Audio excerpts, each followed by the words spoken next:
Dear students of class 9, today I am going to teach you another topic, that is basic problem of an economy. What are the basic problems of an economy? We are going to discuss today. Before that, we have to see about what is resources. Resources means the things which we get from nature. Mineral resources, forest resources, all the resources which we get from the nature. The things which are free and which we can get easily from the nature, they are known as resources. Now see, resources are of two types: renewable resources, non-renewable resources. Like renewable resources like forest, water, the resources which can be recreate, which can be reused, which we can regenerate, they are known as renewable resources. Non-renewable resources are those resources which once we use it exhaust, like fossil fuels. Petrol is there, we use that petrol, it will vanish, it is not there anymore. See, so it is non-renewable resources. The resources which we are not able to generate again, they are known as non-renewable resources, and the resources which we can use again, they are known as renewable resources. Moving on the next, that is limited resources. Now see, limited resources. The limited resources are those resources which are normal in number but satisfy human needs. See, the limited resources are those resources which are very few in number, which are very less in number, but although they have the capacity to satisfy human wants. For example, petrol, diesel, drinking water. See, drinking water is very less in many countries or in many states of India also. The drinking water is not available, not sufficient for the population, but although it satisfies human wants. See, limited resources. The study of limited resources is very important in one more aspect, that is that how we can prevent, how we can save these limited resources for our future use, for our further use, how we can preserve them for the future generations, for the upcoming generation. So limited resources are those resources which are very few in number, which are very normal in number, although they have the capacity to satisfy human wants. They are petrol, diesel, drinking water, etc. Next see, basic economic problems which are faced by the society daily. What are the basic problems of economy which are faced by the society daily? First, unlimited human wants. The first problem is unlimited human wants. See, we human being, we have one problem. When our one want is satisfied, our other need as soon as arise. एक demand पूरी हुई नहीं, दूसरी हाजिर. For example, when our basic needs are fulfilled, like our basic needs, food, clothes, shelter, when our basic needs are fulfilled, what happens? Our secondary needs starts arising. For example, my basic need, suppose today my basic need is that I should have food, I should have clothes, I should have a shelter, I should have a house. Okay, these are my basic needs. When these three basic needs are fulfilled, now what will happen? After completing these basic needs, my secondary needs will starts appearing. What will that? I should have a cell phone, I should have a car, I should have a bike, I should have luxury clothes, I should have expensive sandals, I should have expensive perfumes, I should go for a foreign tour.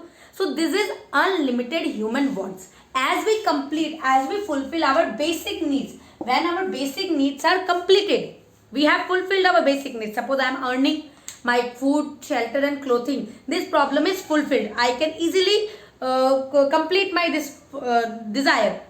Now what will happen? My secondary needs will start arising. Secondary needs like I should have a good cell phone, I should have a bike, I should have expensive clothes. My secondary needs will start appearing as soon as I will complete the basic needs. This is called unlimited human wants. Next see, limited availability of resources to satisfy those wants. Now see, I have told you before, unlimited human wants, our wants are unlimited. We have many wants, that we should have this, we should have that, but the resources we have, that is limited.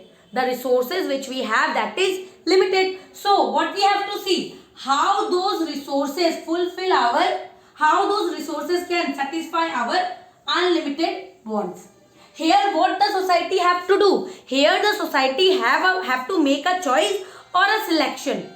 They have to make a choice or they have to select what are the things are in their priority first. Means the things which they need first, they have to fulfill those first. After that, whatever their secondary, thirdly wants are there, that. Because the resources which we have, they are very limited. So with that limited resources, we have to satisfy our unlimited wants. And the society have to make a choice or make a selection that in which they can fulfill this unlimited wants with limited resources. Clear? Again I am telling you. Next, see the last basic problem. Fulfillment of unlimited wants with limited resources which have alternative uses. Now see, fulfillment of unlimited wants with limited resources which have alternative uses means what we have to do here? We have to fulfill our unlimited wants first. Second, with limited resources, but the resources which have alternative uses. Means what we have to do, our wants are unlimited, the resources we have, that is limited, but now what we have to do, we have to fulfill our unlimited wants with limited resources. We have to fulfill our unlimited, means the desire which we have, we should have this, that and that we have to fulfill with what? With limited resources, but the resources should have alternative uses. For example, a piece of land resources. Land has alternative uses. For example, if a land is there which is not good for cultivation, the land, a piece of land is there, I have a piece of land which is not good for cultivation. What could I do? I could use it in other way. I could make a factory over there, I could make a building over there, I could make a shed over there, anything I can do. So what I have to do, whatever resources available are there with me, I have to make their alternative uses. If suppose the resource is not fulfilled for one purpose, I have to search the other purpose in which way I can make it useful. So in that way I can fulfill my unlimited wants with limited resources which have alternative uses. For example, one more example we can take. Land I have told you, for example, steel. Steel is a resources which have unlimited uses. What we can do? Suppose I have a steel shop, what I can do? I can make it more purposeful. Suppose it is not useful in one thing, I can utilize it. I can make the different things, the best possible things from it that can be used properly. So what was there? Fulfillment of unlimited resources. We have to fulfill our unlimited wants. Whatever unlimited wants I have, means I have so many desires, so many wants, that I have to fulfill with what?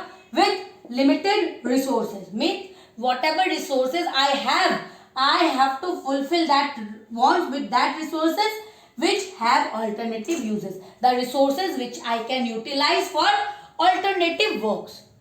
That, for example, best example is land. If a land is not suitable for cultivation, agriculture, it is not suitable, what I can do? I can make a factory over there, I can make a building over there, I can make a anything other thing over there. If the land is not suitable for cultivation, I can use that particular land for poultry farming, for fishery, for nursery, for anything else. So what I have to do? I have to utilize my resources. I hope these all points are clear. Thank you.